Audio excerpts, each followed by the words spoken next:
Después de esto se retiró Jesús al otro lado del mar de Galilea o de Tiberíades. Le seguía un gran gentío porque veían los milagros que hacía con los enfermos. Subió Jesús a un monte y se sentó allí con sus discípulos. Estaba cercana la Pascua, la fiesta de los judíos. Levantando Jesús los ojos y viendo venir hacia él una gran muchedumbre, dijo a Felipe: ¿Dónde compraremos panes para que coman estos? Lo decía para probarle, pues él sabía lo que iba a hacer. Felipe le respondió: 200 denarios de pan no bastan para que cada uno tome un poco. Le dice uno de los discípulos, Andrés, el hermano de Simón Pedro: aquí hay un muchacho que tiene 5 panes de cebada y 2 peces. ¿Pero qué es esto para tantos? Jesús dijo: haced sentar a la gente. Había mucha hierba en el lugar. Se acomodaron pues los hombres, como unos 5000. Tomó entonces Jesús los panes, y después de dar gracias, los distribuyó entre los que estaban sentados, e igualmente les dio de los peces cuanto quisieron. Cuando se saciaron, dijo a sus discípulos: recoged los trozos que han sobrado, para que nada se pierda.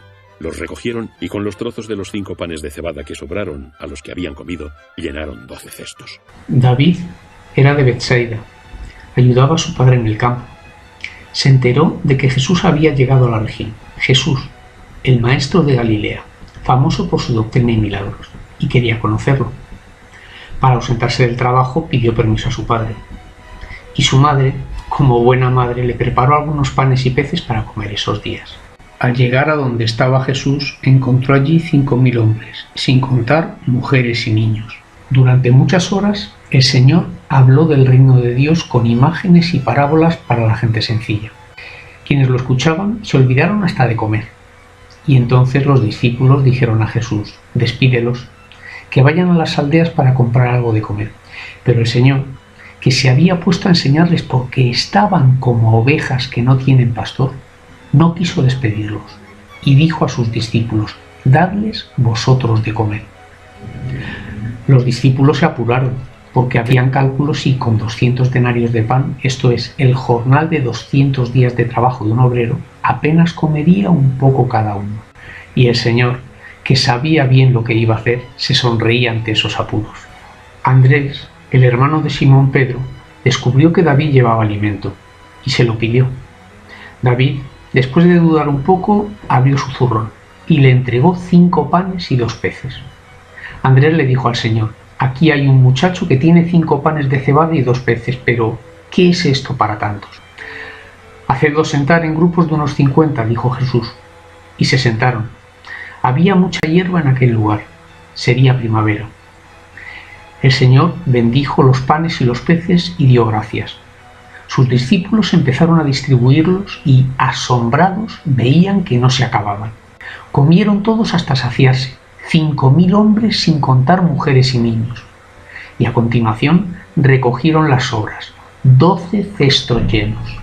David se entretuvo un tiempo antes de regresar a casa, y cuando lo hizo muchos habían contado ya el milagro.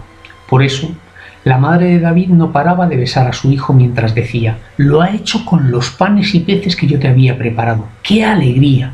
Pero David seguía serio. «Hijo mío, ¿qué te pasa?», preguntaba su madre. «¿No estás contento?». Finalmente, David rompió a llorar. Metió la mano en su zurrón y sacó un pan duro y un pez estropeado que se había reservado por si acaso. No había sido generoso por falta de fe. Cuando hace años escuché a un sacerdote esta interpretación del pasaje evangélico, me quedé de piedra. Siempre me habían hablado de la generosidad del muchacho que entrega los 5 panes y los 2 peces como ejemplo de lo que Dios puede hacer a través de nosotros en otras almas si somos generosos. Y prefiero pensar que el muchacho dio todo lo que llevaba, pero, claro, también queda la posibilidad de que el joven no fuese del todo generoso y se guardase algo. ¿Cuántas veces nos habrá sucedido a nosotros? Un amigo nos pide que recemos por un asunto importante que le preocupa.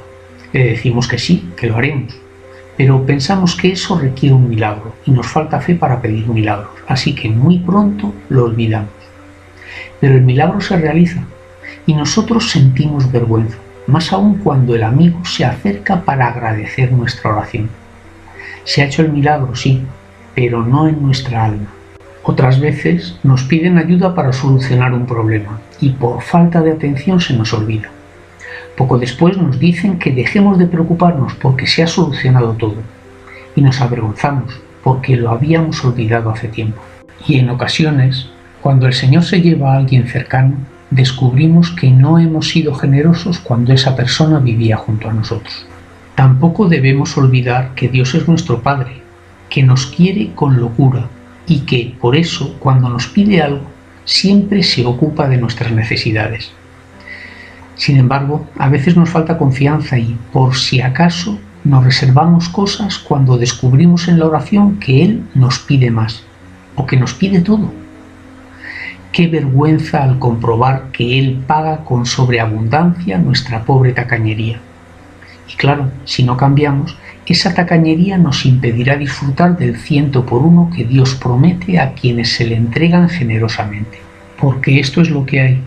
Para ser feliz hay que amar y vivir entregado.